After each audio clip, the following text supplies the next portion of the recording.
My name is Maya Hoffman, and I'm 29 years old.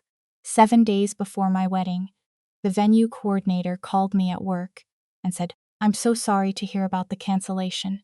We'll process the refund according to the contract terms." I said, "What cancellation?" There was a pause on the other end of the line, the kind of pause that happens when someone realizes they've just delivered news you didn't know you were supposed to receive. She said, "Your mother called this morning. She canceled the entire wedding package, the ceremony space, the reception hall, the catering, everything. She said there was a family emergency and the wedding was off." I sat at my desk in my tiny office at the accounting firm where I'd worked for 6 years, staring at the framed photo of me and James that I kept next to my computer, and I felt something shift in my chest. Not panic, not confusion. Something colder and clearer than that. Certainty. My mother had been trying to stop this wedding for 18 months, and she'd finally done something I couldn't ignore or smooth over or pretend wasn't happening. Before I tell you what I did in the next 6 hours, and how my mother ended up paying $40,000 in cancellation fees she thought I'd be responsible for, tell me if you've ever had a parent sabotage the most important day of your life because they wanted you to choose what they wanted instead of what you wanted. Because that's what this story is about. I met James Reeves 3 years ago at a professional development conference in Denver. I was there representing my firm. He was there representing his nonprofit that worked with underserved communities, providing financial literacy education. We ended up sitting next to each other during a seminar on grant accounting, and he made a joke about how the presenter's PowerPoint design was a crime against visual communication. I laughed, we started talking, and by the end of the 3-day conference we'd exchanged numbers and agreed to stay in touch. He lived in Portland, I lived in Seattle, but we started texting, then calling, then visiting each other on weekends. 6 months later, he moved to Seattle and took a position with a local nonprofit. A year after that, he proposed on a hiking trail overlooking Mount Rainier, and I said yes before he finished asking the question. My mother's reaction when I told her we were engaged was the first sign of what was coming. She smiled, said congratulations, then immediately asked, "Have you thought about whether this is really the right choice?" I said, "What do you mean?" She said, "James is wonderful, I'm sure, but you're only 27. You have your whole career ahead of you. Marriage is a big commitment. Are you sure you're ready?" I said, "I love him. I want to marry him." She said, "Of course you do. I just want to make sure you've thought it through." That was the pattern for the next 18 months. Every conversation about the wedding came with a qualifier, a concern, a gentle suggestion that maybe I should reconsider. James's job didn't pay enough. His family wasn't from the same background as ours. He was fine for dating, but marriage was different.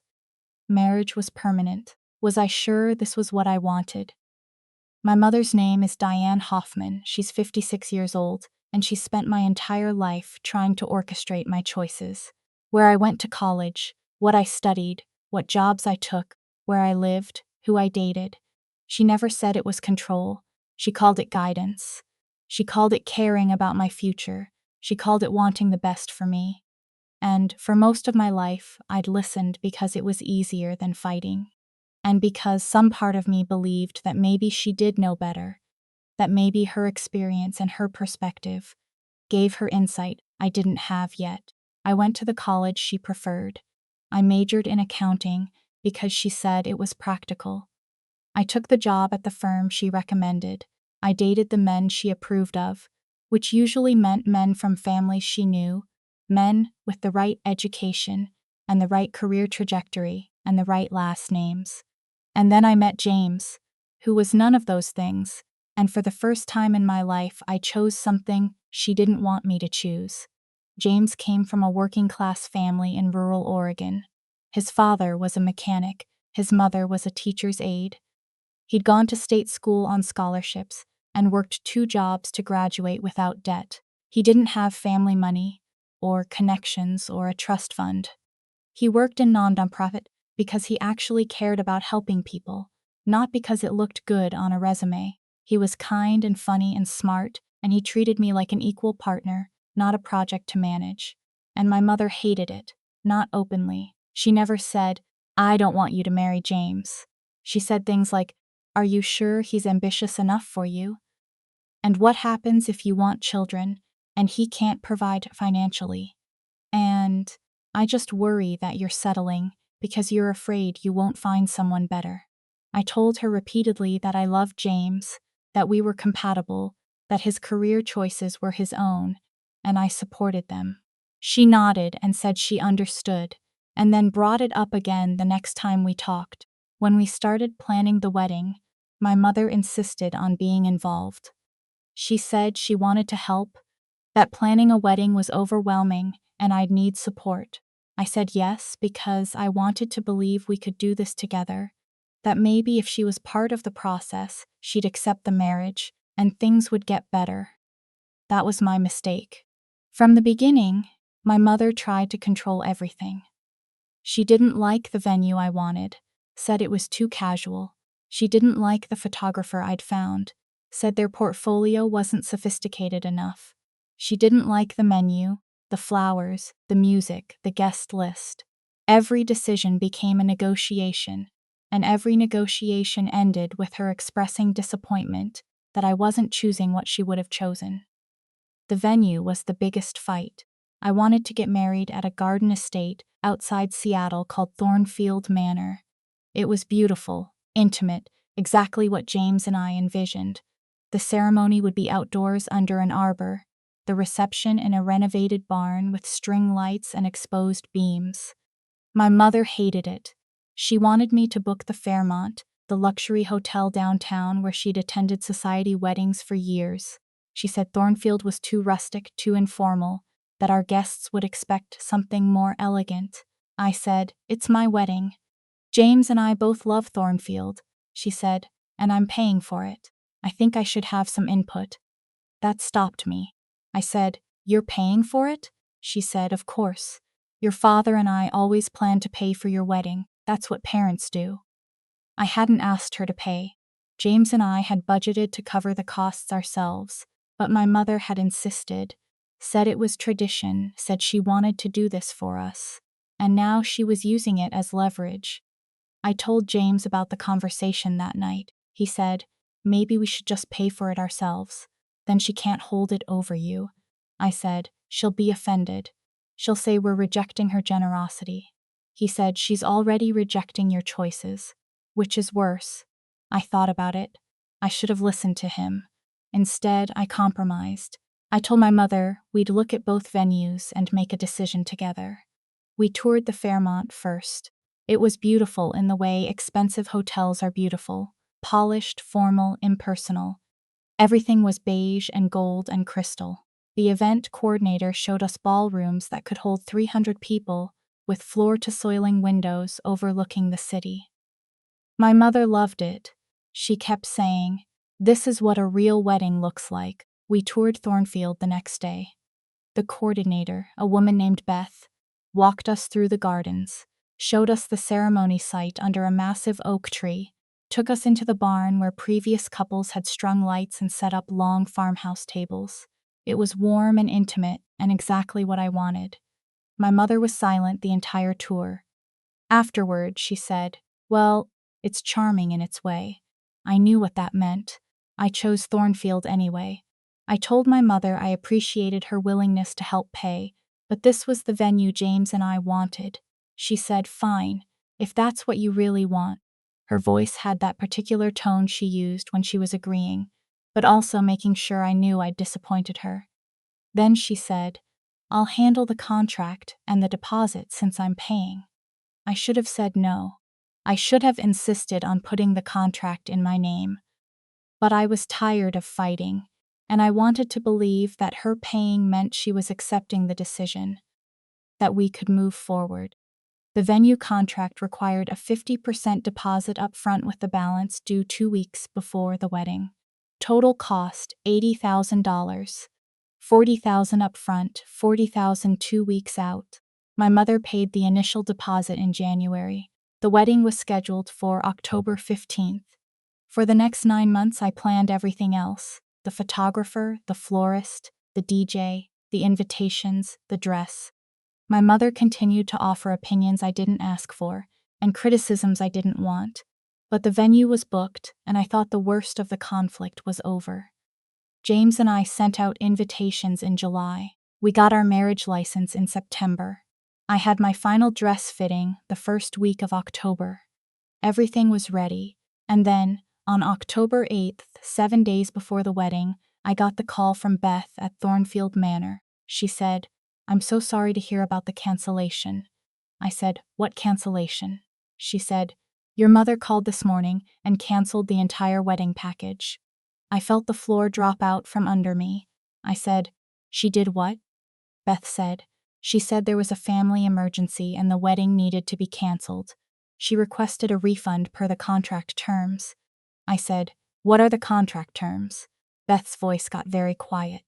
"The contract allows for cancellation up to 30 days before the event with a 50% refund of the deposit.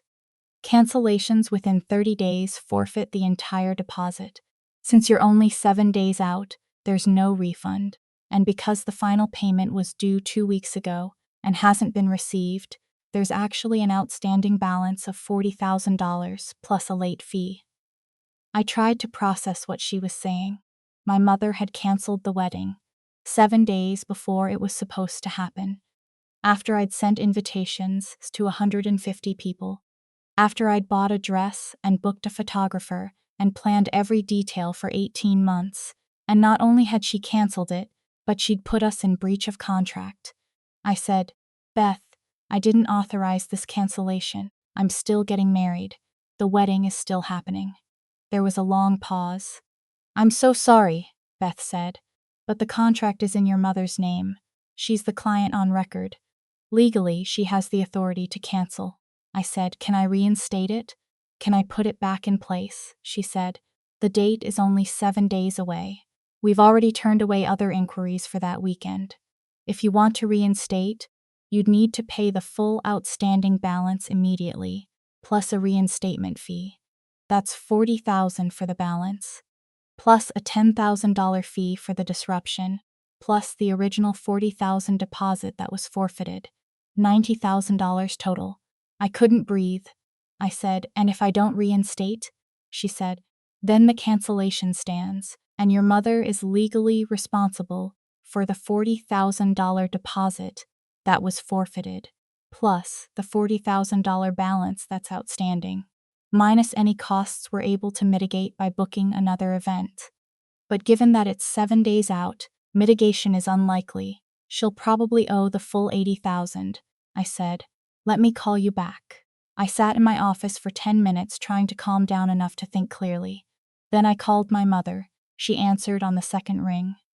"Maya, hi sweetheart," I said. "You canceled my wedding." Silence. "Then, I can explain." I said, "Explain." She said, "I've been thinking about this for months. I know you think you want to marry James, but I truly believe you're making a mistake. You're young, you have so much ahead of you, and once you're married, it's so much harder to change your mind. I thought, if I canceled the venue, it would give you time to really think about whether this is what you want."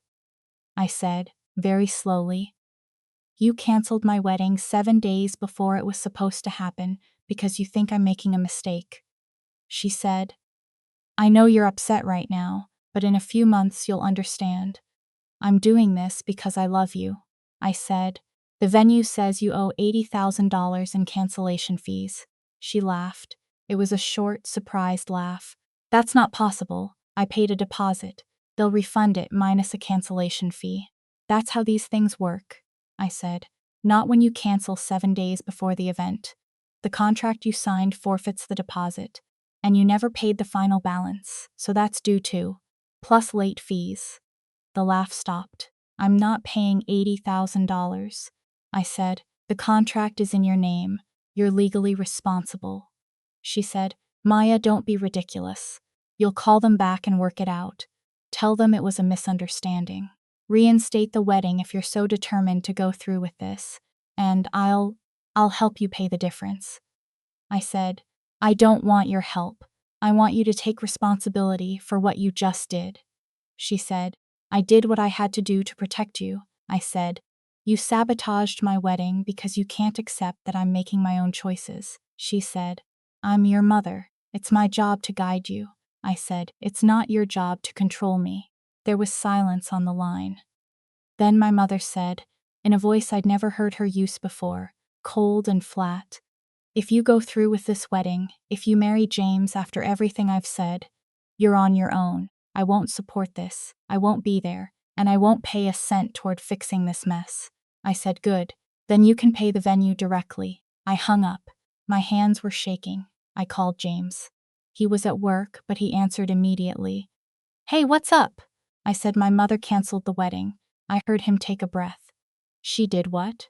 I explained everything. The call from Beth. The cancellation, the $80,000 my mother now owed, the fact that reinstating the wedding would cost $90,000, and we had 7 days. When I finished, James was quiet for a moment. Then he said, what do you want to do? Not what should we do? Not what's the smart move? What do you want to do? I said, I want to marry you. He said, then let's get married. I said, we don't have a venue. We don't have time to book anything else. Everyone's expecting a wedding on the 15th. He said, so we elope. Today, right now, we go to the courthouse, we get married, and we tell everyone it happened. Your mom doesn't get to take this from us. I felt something loosen in my chest. You'd be okay with that? He said, I'd be okay with anything as long as I get to marry you. I don't care about the venue or the party or any of it. I care about you. I said, okay, let's do it. We met at the King County Courthouse at 3 o'clock that afternoon. We'd already gotten our marriage license 2 weeks earlier, so all we needed was to show up and find an officiant. There was a commissioner who did civil ceremonies, and we were able to get a slot at 4:15. We had no guests, no flowers, no music, no photographer. James wore the suit he'd worn to work. I wore the dress I'd worn to the office that morning, a navy blue sheath dress that was perfectly professional and completely unremarkable. We stood in a small room with fluorescent lights and generic art on the walls, and a woman we'd never met read the legal vows, and we said I do, and we signed the papers, and just like that we were married. Afterward, we went to a Thai restaurant we liked and had dinner. We toasted with water because neither of us felt like drinking. We talked about what we'd tell people, how we'd handle the venue situation, what would happen with my mother. And then James said, "Are you okay?" I realized I was crying, not sobbing, just quiet tears running down my face while I ate pad thai. I said, "I'm married." He said, "You are." I said, "I thought it would feel different. I thought I'd feel like something was missing because we didn't have the big wedding." He said, "And?" I said, "I don't. I feel like I have everything I need." He reached across the table and took my hand. "Good," he said, "because you do." We went home that night as husband and wife, and I slept better than I had in months. The next morning I called Beth at Thornfield.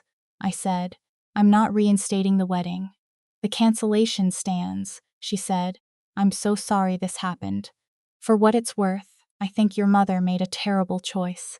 I said, "I agree, and I want to make sure she's held accountable for the financial consequences."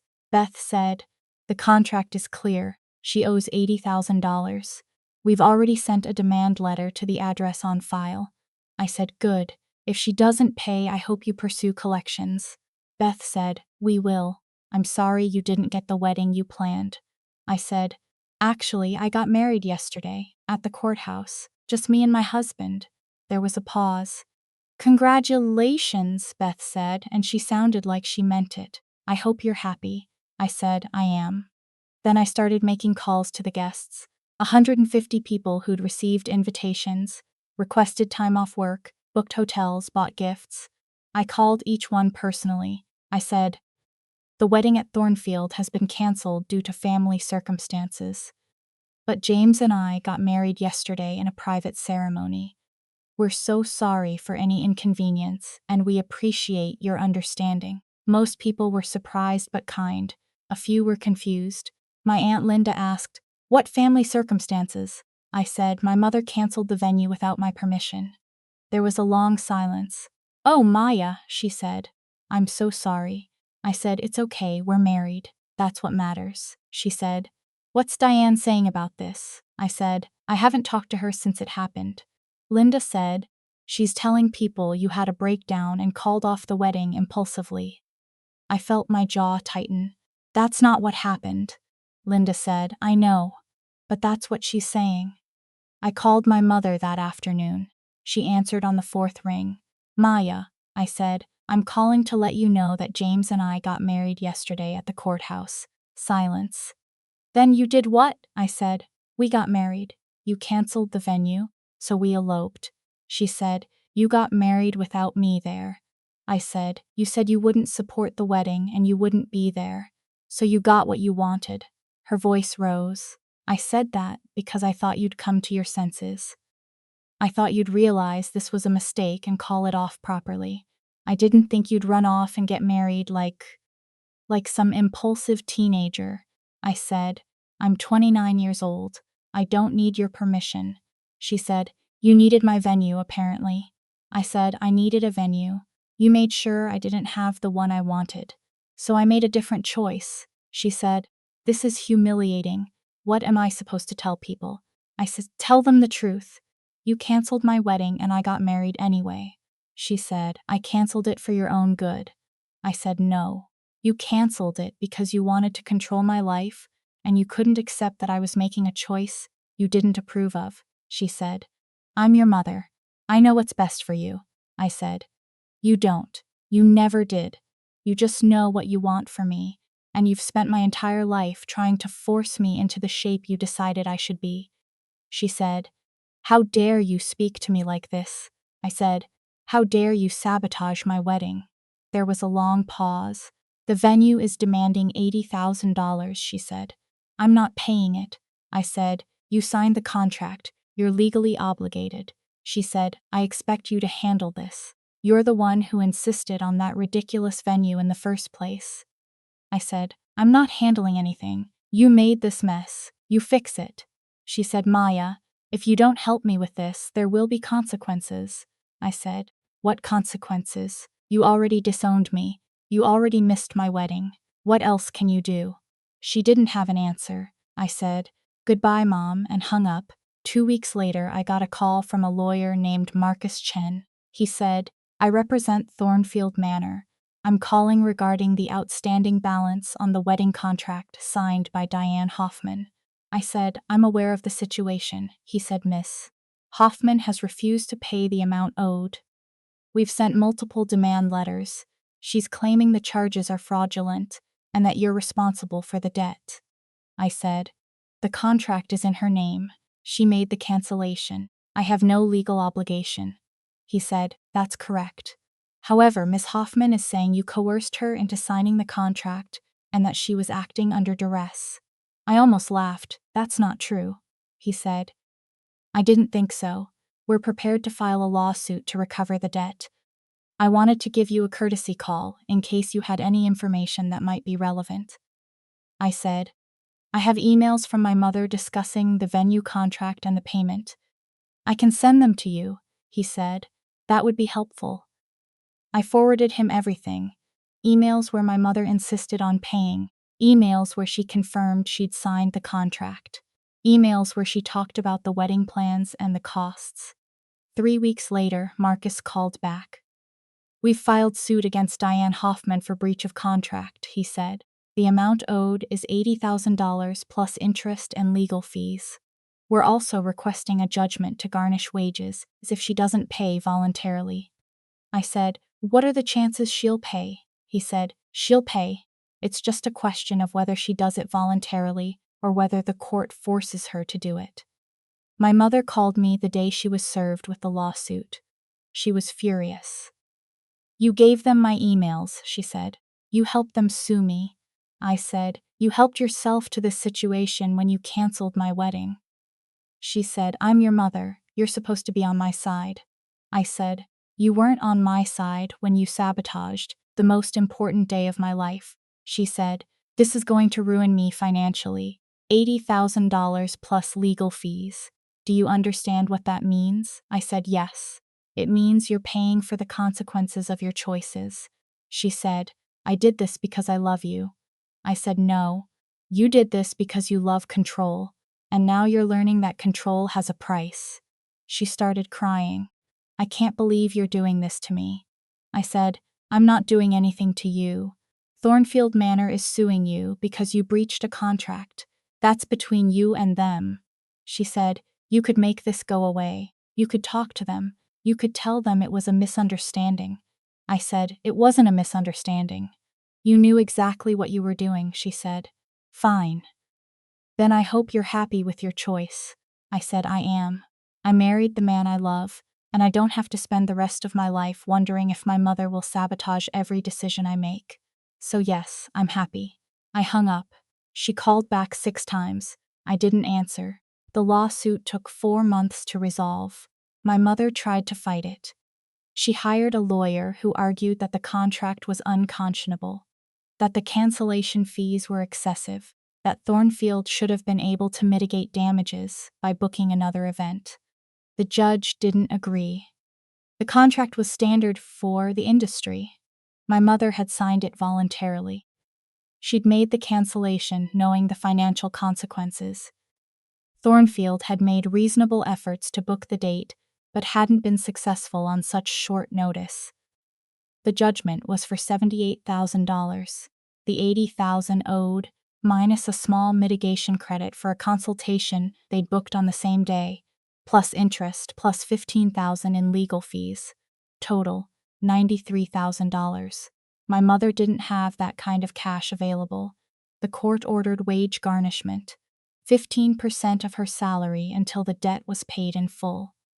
At her income level, that would take approximately 4 years. She called me after the judgment. She didn't yell this time. She just said, "I hope you know what you've done." I said, "I do. I got married. I started my life. And I let you face the consequences of trying to stop me."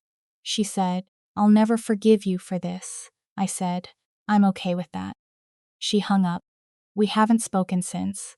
James and I had a small reception 4 months after we got married. We rented a private room at the restaurant where we'd had dinner the night we eloped, invited 30 people who actually mattered to us, and celebrated the marriage we'd already committed to. My mother wasn't invited. My father came, which surprised me. He'd stayed out of the conflict mostly, but he showed up to the reception and pulled me aside and said, "I'm sorry about what your mother did. She was wrong." I said, "Why didn't you stop her?" He said, "I tried. She didn't listen." I said, "She never does." He nodded. "For what it's worth," he said, "I think you and James are good together. I think you made the right choice." I said, "Thank you." He gave me an awkward hug and left early, probably because he knew there'd be consequences at home for coming at all. I felt sad about that, but not surprised. My mother's control extended to him too, and he'd chosen a long time ago not to fight it. I'd chosen differently. Some of my extended family sided with my mother.